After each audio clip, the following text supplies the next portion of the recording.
Hey, Rainbow here. It might be hot and sweaty today in the 90s here in South Florida, but today I'm pretty excited that I have a cool bike, and that is, look at this thing right here, Street Triple RS, and that's by Triumph. And of course, this is the Moto 2 version. So the Moto 2 version of the Street Triple RS 765. Let's take a peek at it.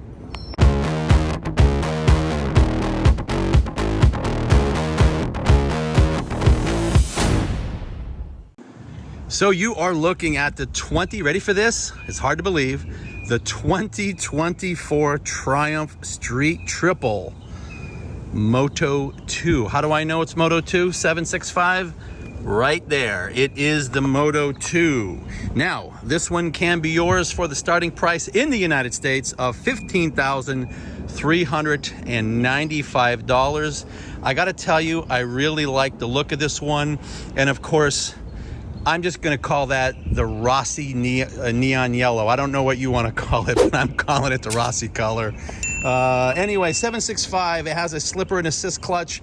Now, guess what? This thing pumps out 130 horsepower, and that's at 12,000 RPM. So this is great. I mean, this is not the Speedster. This is a straight triple, and it's that nice, smooth triple engine that Triumph has come out with. As far as torque, 59, almost 60 pound-feet of torque, and that is at 9,500 RPM. Now, it does have an aluminum frame, or shall we say aluminum, beam twin spar frame on this bike. It has a two-piece subframe, and it has, of course, a two-sided swing arm, which is very typical, although I really tend to like my single-sided swing arms on the Ducati and some of the BMWs. Anyway, front wheel on this is a 17-inch 3.5, very typical. I think it's a 120/70. And on the rear, it is a 17 and 5.5. We'll talk about the tires in a little bit. In the front here, we have the Öhlins NX30 with compression and rebound with about 115 millimeters of travel. And right there we have our compression and a little bit of preload even on here that it's marked, but that's not what it says on the specs. Okay. In the back, monoshock, and that is an Öhlins STX 40 rebound, preload, compression. It's got it all for you right there. Typical on the brakes, we have a 310 millimeter dual front discs with, of course, the Brembo Stylema. And much smaller, and only on one side, of course, is the rear brake. That is, again, a Brembo, and that is a 220 millimeter disc. Now the seat height, everyone's wondering about the seat height. Well, it's about 839 millimeters, a little bit on the tall side, not too bad, but you can get a kit that will lower this down to 801 millimeters. Now this gorgeous gas tank here will hold about 3.96 US gallons. You might as well call it 4, and that is about 15 liters. This bike, according to the specs, weighs 414 pounds or 188 kilograms. I don't know if that's wet or not. You tell me, comment below. Obviously, it's chain driven, and the tires that come stock with this bike are the Pirelli Diablo Super Corsa V3 tires right here. Now this particular one is a limited edition. This is number 490 of 765, which makes sense because it has 765 cc's. And there, without my ugly reflection, there we go. There is that 5-inch TFT. And this bike comes with 5 riding modes. That's a lot of riding modes. Don't know why you need that many, but it has 5 riding modes. I think it's unnecessary, a little overkill. What's gonna happen next? We're gonna have 12 riding modes. I think we should have probably 2 that are customizable, and that's it. Anyway, the riding modes are, ready? Rain, road, sport, track, and rider, which is probably the you pick it yourself customizable one. Again, you know, that's great. There's 5 riding modes. To me, it's just too many. Now, more important than all of this, because anyone could look up these specs, is how does this thing feel when you take it for a ride?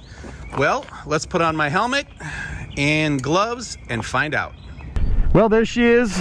Let me get these gloves on and let's take this thing for a ride. I'm gonna sling a leg over the top of this thing.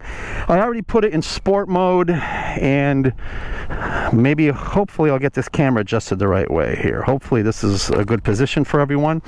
All right, let's see what it sounds like. Oops, guess I should turn it on. I just turned it off, so I thought I left it on. All right, here we go. Wait for it to fire up.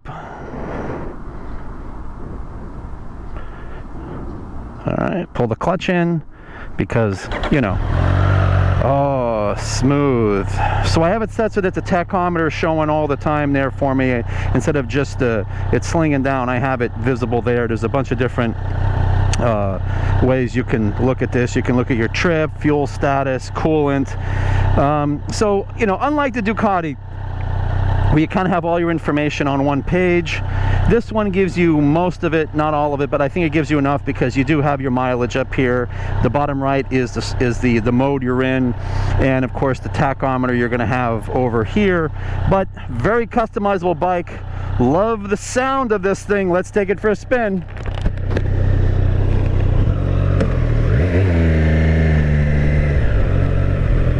So one thing I forgot to mention is that this thing has a quick shifter up and down, and the riding position for this, it's obviously more comfortable than a sport bike, but it's still a little on the aggressive. You are leaning forward. I'm sure you're going to get used to it. Let's see what this feels like here. Feels pretty good. Let's warm up these tires a little bit.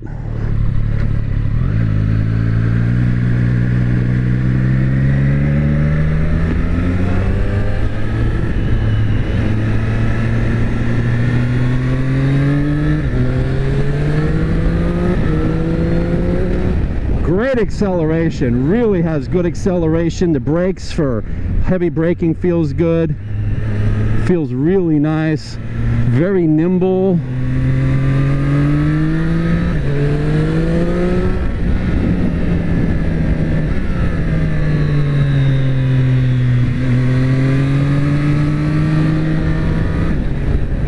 All right, so I think it's pretty darn comfortable. I like the position of the handlebars. The seat feels pretty good. Let's come to a stop and talk about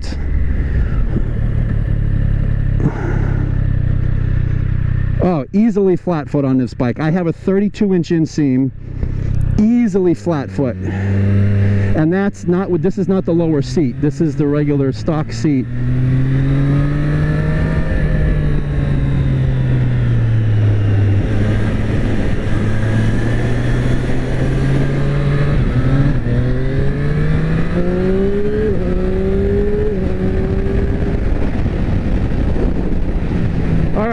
For a 765, it has a tremendous amount of power.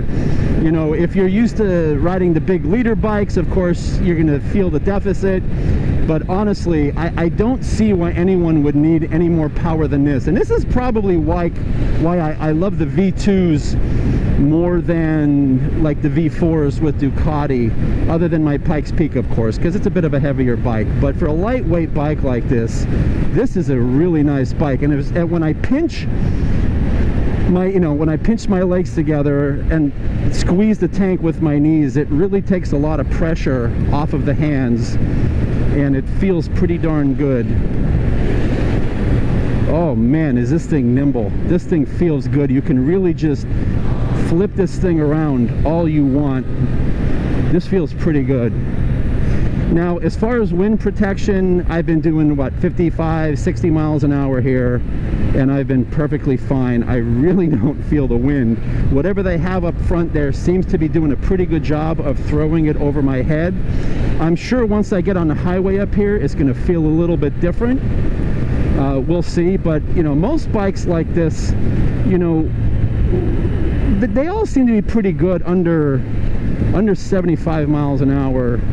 And this one, I mean, I am really comfortable in the wind with this thing doing 55, 60. But we're going to get on the highway here, try to break, you know, triple digits and see where it takes us. Oh, okay, good. Right, emergency braking was pretty good. All right, let's wait out this light. That's not good. You probably were traked. Yep, you were traked. No good. No, I hear you. I love motorcycles, but not on the street here. No, it sucks here. Yeah, it definitely sucks here. Thank you.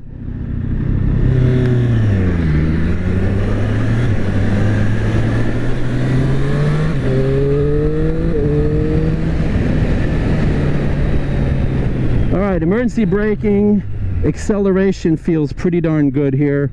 No complaints.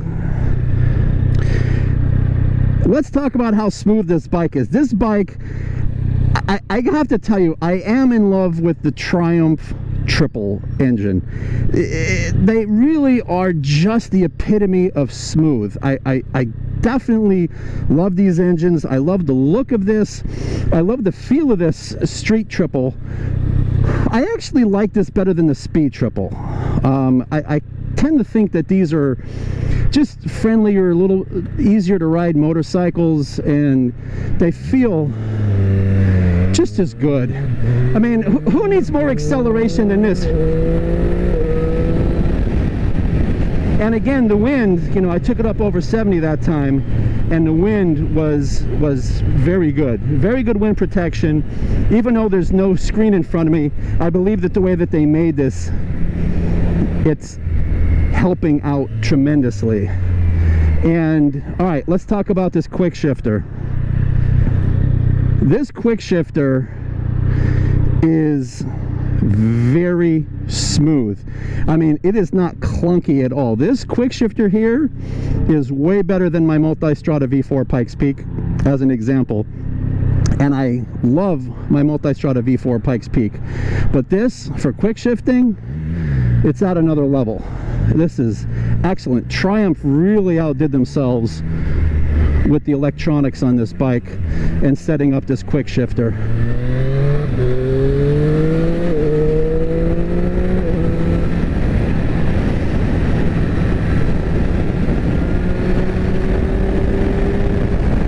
All right, you get up to in the 80s and you definitely start feeling the wind, and you absolutely have to tuck in once you get up above 75, 80. Definitely requires a tuck. What are you doing, buddy? Are you coming over, yes or no? You have your blinker on.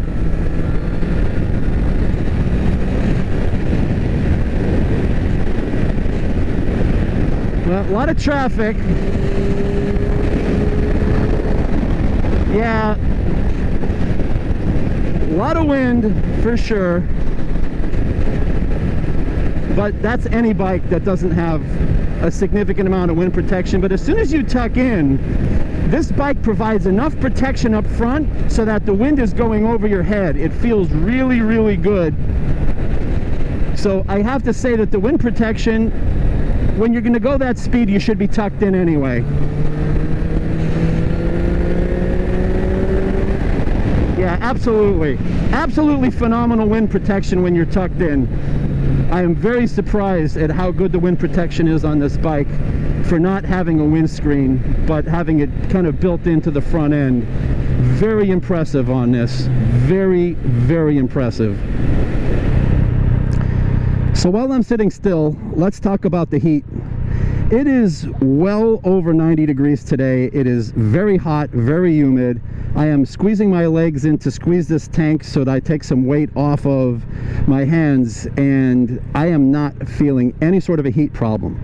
You know, when you're on the Panigales, whether it's the V2 or V4, even the Super Sport, you know, you feel like you're just roasting yourself. And that's the trade-off with that type of bike.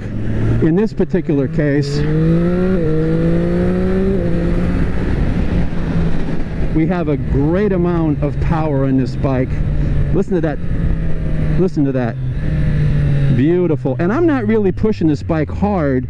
It may sound like it, but when you think about the fact that the upper rev range is over 12,000, because that's where your peak horsepower is, very, very little I'm doing to this bike.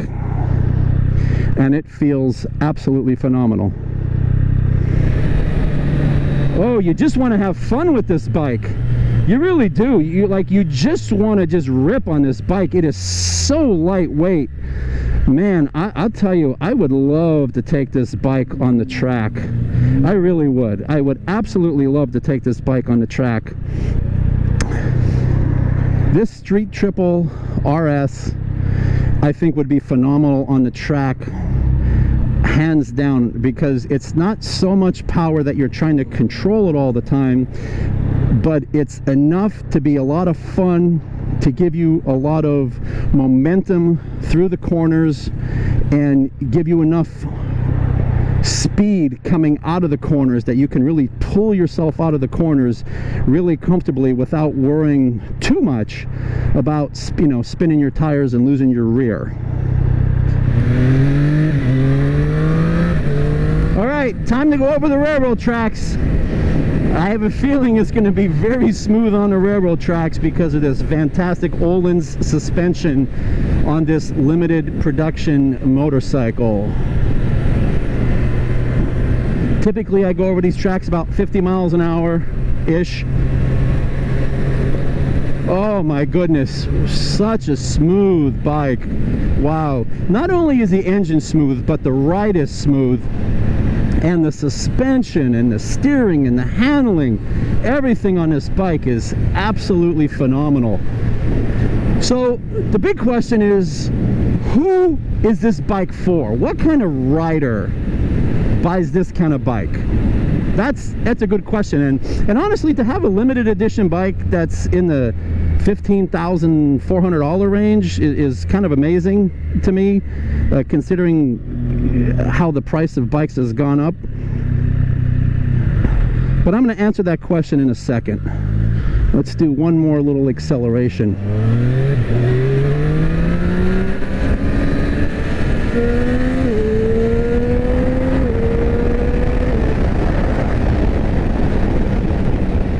Excellent acceleration here. Excellent acceleration. Okay, so as I get ready to go over the railroad tracks again, this bike is really for everyone. Is this a beginner bike? Yes, absolutely, this is a beginner bike. When I say beginner, I mean like the adult beginner. I'm not talking about a, you know, 12-year-old getting on the bike for the first time. I'm talking about the adult rider. This bike is absolutely, hands down, not a problem and easily rideable, especially with all these ride modes, for a new rider. It's also, in my opinion, a great bike for the experienced rider who wants to have a little bit more of a spirited ride, yet not want to feel like they're going to kill themselves with a super high powerful bike. But let's be realistic about this. Like, this is 130 horsepower on this bike. Look, let me get around this. Look at that. This is 130 horsepower on this bike at 12,000 RPM. This bike is no joke. It is absolutely more bike than really anyone needs. So new rider can take this bike, easily handle it, and then have a long way to go to grow into it. Oh my God, a Yui. Oh, I miss you guys. That's the, oh my God. That's a UH1. I don't know which. Oh my God. Oh God. I have so much flight time in those things. Man, I miss that. Anyway, let's get back on track here. So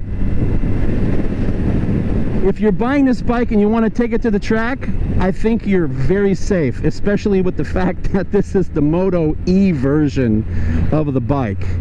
So this, to me, kind of comes track ready. If you want to mess around with exhaust and all kind of other protection devices, you can do that. But right out of the box, this bike is very smooth.